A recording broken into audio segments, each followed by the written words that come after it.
welcome average anglers to another average angler video. We're in the average angler shed and we are tying up winter maggot rigs.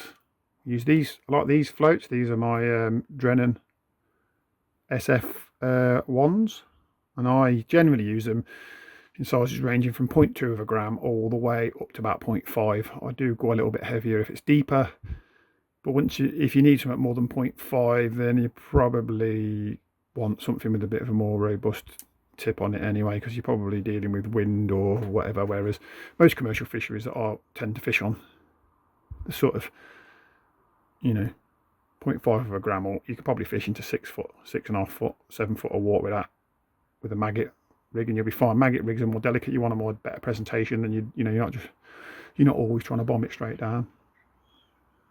Right, so that's what I'm doing today. So how do I go about it? Well, first of all, you'll notice that all these aren't, well, they're not on rigs, they've all got rubbers on already.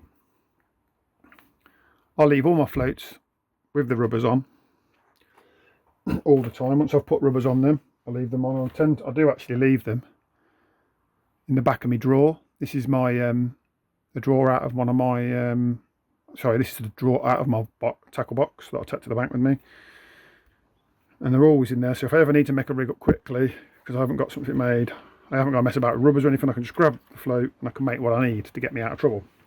I've got the line, I've got the shots, and I've got hook lengths. We all carry hook lengths. So I've got the shots, I've got the line, I've got the floats. So I can get myself out of trouble in most scenarios, pole fishing wise. So that's a little tip to save you some time. Now the other thing that is time consuming with making rigs up is getting the shotting right on floats. So the way that we do it generally is we get a float, a shotting tube, and then we put the floats in there and we add shots until we're happy with it. And that's kind of what I do, but I do it in a more Heath Robinson way, if you like, but I find it's quicker and simpler and easier. So what I tend to do is this. So at the start of the season, or start of the winter season, when I'm going to start using these floats, and I haven't got any of these floats in my box to look at, so I don't know how many shots. Let's start with this float here that I've got in my hand. I don't know how many shots this float takes. This is a 0.2 gram. I don't know if it's focusing very well on the camera there or not. This is a 0.2 gram one, it's upside down. I don't know how many it takes. So we've got to go and make the rig up and put it in a shotting tube. That's what a lot of people do. And then you need a really, really long shotting tube and faffing about, filling it with water, blah, blah, blah. What I do instead is I have a think about what do I want to do with this float? What am I doing with a 0.2 gram float? This is a 0.2 gram float with a 1 mil tip on it. It's delicate, it's fine. It's 0.2 of a gram. It's not very heavy. I'm going to be using it for dropping through the water. So with that in mind, I'm probably going to be putting light shots on it. Hoping that this is focusing, guys. If it's not focusing, I do apologise. I'm going to be dropping through the water. It's going to be dropping through the water rig. Delicate maggot presentation. Perfect. So I'm not going to be using heavy shots. So 0.2 of a gram, let's go for number 11 shots. So number 11 shots for this float. So then what I've done is, already off camera to save messing about, I've put some number 11, oh, I've got a bit of sawdust on there. I've put, again, I'll see if I can focus for you, put some number 11 shot at the bottom of the float, and then there's just so it's just enough line there. Okay, so that means the total length is, you know, only this long, so I don't have to have a dirty great big shotting tube. What I can do instead is get a 4-pointer, chop the top off, drop the rig in. As long as the shots and the line aren't touching the bottom, it'll work for me. Now, as you can see, this one's already shotted just about how I would like it. Maybe you can see if I just move it out of the reflection there. See that, guys? See if it's focused. There. So that's shotted to about there. Oh, out of shot, about there.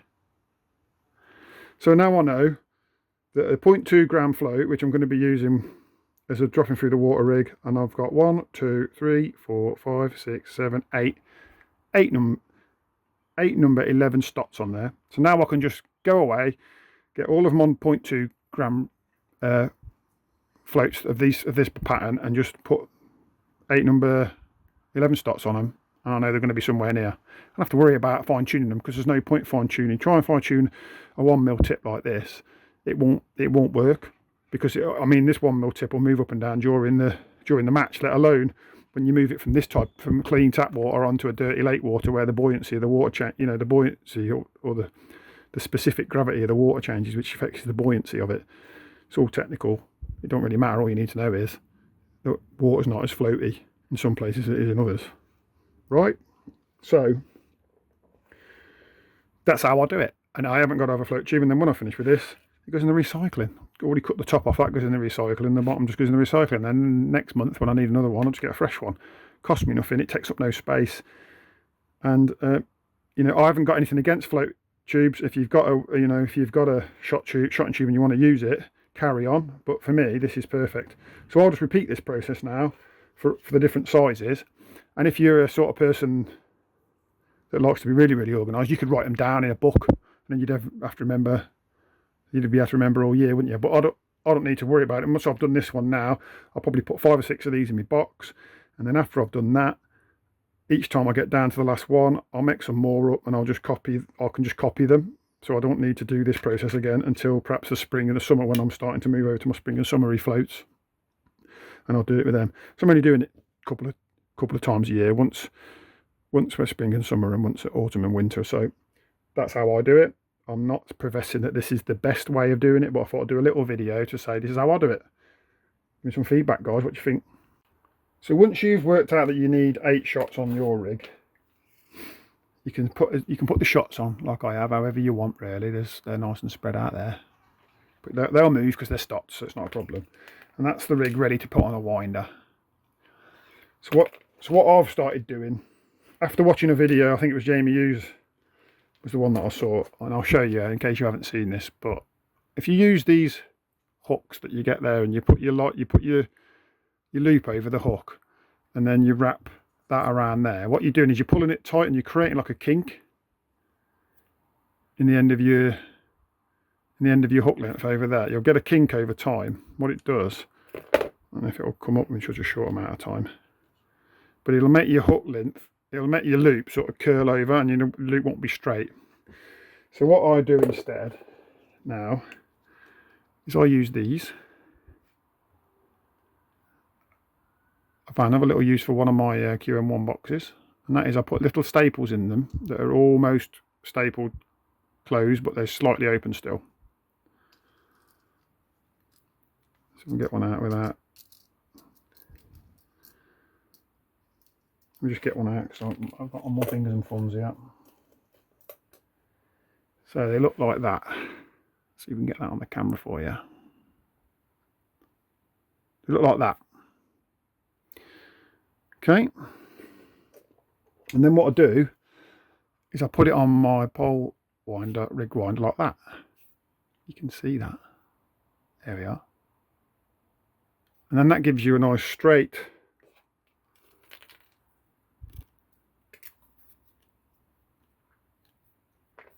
bear with me, guys, bear with me. I'm all fingers and thumbs trying to do this with one hand. Right, where have we gone? There it is. There we are. So then that gives you a nice straight thing that you can put your loop over, which is tricky to do one-handed.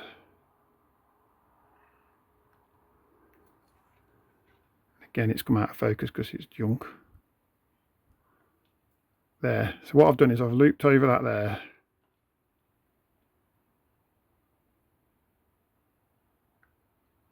And then I pull tight, and then that's pulling it nice and tight and straight, and you won't get any kinks.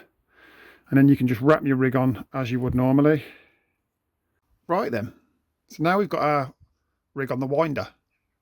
That little rig on there looks quite lost on that big winder. I have big winders, partly just because the first winders I bought were big and I've just stuck with them.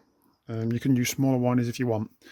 Now for me, I haven't got a modern box with lots and lots of drawers for lots of different winders in. And lots of people will have one rig on one winder, but I don't. I have multiple rigs on one winder, usually up to 3. So how do I do this? Because I feel like it's something that other people might want to do. If you don't want to do this, it's not essential, but I like it for space saving. So the first thing you might notice if you look at my rig, I don't know what my camera's picking up, but it's over to the left hand side of the rig winder. And all the line at the end, you can pick up the line on there, is all over to this end. So when I've wound it on, I've wound it tight against this end all the way down, and tight against this end all the way down. So when you look down this end, you'll also see all the line is over one end. This piece of line here is what's just going onto the little hook.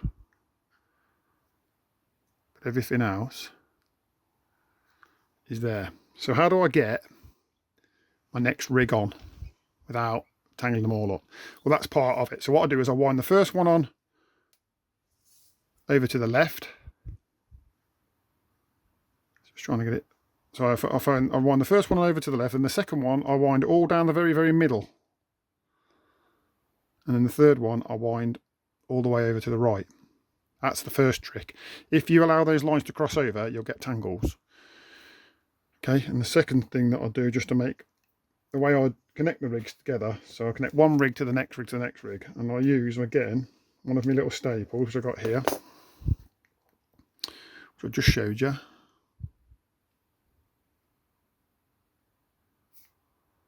One of my little staples, and then I take that staple, and I might need to just take this rig off because it's quite tight, this one. So you've got to keep the rig tight. So there we go. Just keep bearing with me while I keep focusing my camera. And I get my staple and I hook it in. Like so, again, hoping that you can see that. And then I get my next rig, the loop off my hook length loop on my next rig.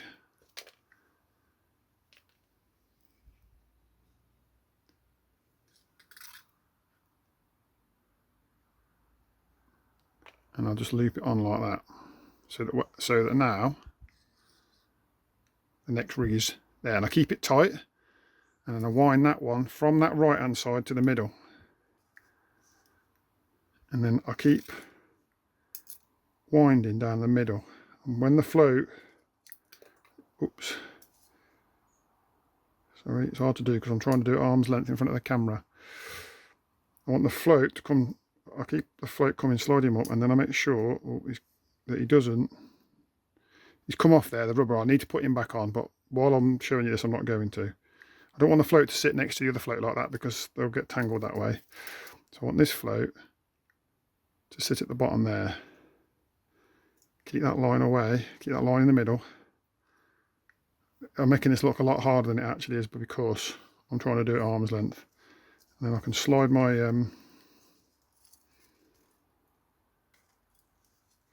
thing up, and I've got two on. And the next one I'll put the float up here on the right hand side. And what I'll also often do is I'll look at this, and if I can see the line is sort of spread out for the centre one, I'll just close it up with my fingers, so that you can see there's it's all wound in there. There's a rig wound on there, and there's a rig wound on there. Sounds like I said wig then. And the same there. Hoping the camera's picking this up. I'll only know when I look at the footage later. And I'll just repeat that now with the final one. Just wrap him round on the right hand side. And I always work from the left to the right, so I work back towards this. So work one on the left, then the middle, then the right. Right, we're about to put the final one on. And I just thought I'd talk about rig length. So what you've got here is I've got the loop at the end of the rig, first shot, then I've got my 8 shots spread out. I've spread them out roughly because I haven't got a specific pattern that I like to use, and the reason for that is because I don't know what depth of water I'm going to fish in.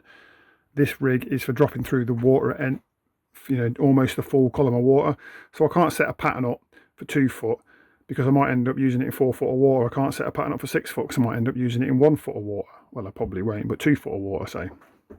So how long do I make the rig? Well, what I tend to do is, a lot of people agonise about this and worry about it. I don't. This is a 0.2 gram of a float. Okay, if I'm using it any more than 6 foot of water, it's probably too light. I probably need to step up to a 0.3 gram, dropping through the water. If I was fishing on the deck positively, then you'd be using a 0.4 or 0.5 gram in 6 foot of water. But I'm just thinking 6 foot of water is the maximum I'm going to use. So I just do an arm spanner line. I just literally peel off an arm spanner line, and that's it. Because that's 6 foot for me. Because your arm span is approximately the same as your height. So if you're a shorter gentleman or a shorter lady and you're less than 6 foot, then do an arm span and a bit, because you another foot, and that'll give you 6 foot. If it's more than 6 foot, then I have to, usually if I'm fishing a venue it's more than 6 foot, it's a bit specialised, and I'll have to make some rigs up for it. Usually somewhere like the Sedges for me. Sedges is probably the venue locally that I fish the most often that is a bit deeper than 6 foot, and there you have to sort of, I've got some rigs in the bottom of my box that I have just for that, because I don't want to faff about making rigs that are 8 foot deep and then turning up to Acorn and fishing in 4 foot of water, or turning up to Land's End and fishing in 3 foot of water and chopping them all down too far. It's just wasting line. But like most people out there, and I'm an average angler, so like an average guy who just goes out and fishes different places. I'm fishing Shiplake this weekend, then I'll be fishing Land's End, then I'll be fishing Acorn. You know, then I might go down to the Sedges, like I said, and it might be 8 foot, 10 foot deep. Then I might end up going somewhere totally different because my mate said, "Do you want to come here?" I'm fishing Plantation, which is something that I haven't done a video on yet, and there will be some on that again, some videos on that again soon. That's another 3 or 4 foot venue, but I can't do rigs for specific venues because I haven't got enough time. I just have to do a rig that I can manipulate when I get to the bank for each venue. So if I do 6 foot arm span, it's going to do 90% of my venues for 90% of my rigs. The only time I'll go longer is if I'm doing really, really heavy rigs, and I think there's a chance that I might use those in really, really deep water. Okay, so that's all I do. Don't agonise about it too much. 6 foot, bang. And then you've got a 6 foot 6 inches with your hook length. Brilliant. There we have it. 3 rigs, reasonably the same.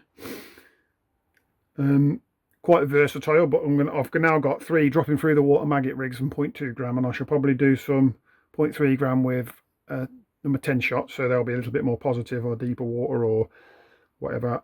And then I should do some more rigs for on the deck, which will just be a Balkan droppers, so I don't need to show you. Didn't really need to show you. I'm not showing you how to tie a rig. There's loads of people showing you how to tie rigs out there. There's loads of different ways of doing it, don't really matter, but I'm just showing you. Really the point of this was to show, don't overthink it. As long as you've got an idea what you're going to sort of fishing you're doing, you can make some versatile rigs and help you out. Unless, you know, if you're a guy that's fishing one venue all the time, you can make your rigs very specific. If you're fishing shallow and you're always fishing in 2 foot shallow and 3 foot shallow, you can make your rigs very specific, and you can start using the old traditional sort of shot, which doesn't move so much on the float, on the line. The beauty of that is it doesn't move, which means once you've got your rig set out right how you like it, you can keep it like that. The beauty with the stops that I use on here is, like I said, I can use this now to drop through the water from anything from sort of 2 foot through to 6 foot, and I can work it on the day, and I haven't got to have a 2 foot rig, a 3 foot rig, a 6 foot rig, you know, and so on and so forth. That's why I do things like this, and that's why I don't agonise too much about the details, because I'm going to tweak it on the day. I'm going to make it right on the day, and I think that's better anyway, because if you've got one rig, if you think you've got one rig fits all, you're probably missing out on something, aren't you? So I'm not going to show you me doing all the rest. I just wanted to show that you can get free rigs onto one winder, no problem at all, as long as the floats fit. I have had discussions with people on my Facebook page saying that one rig is what the rig is designed for one.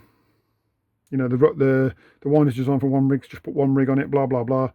I don't really care what it's designed for. I'll get free on it, and I've never had a problem. As long as you separate out, the key points are to separate those windings, one down the left, one down the middle, one down the right. Keep the floats apart. Take your time when you wind it off the winder. Not a problem. Absolutely not a problem.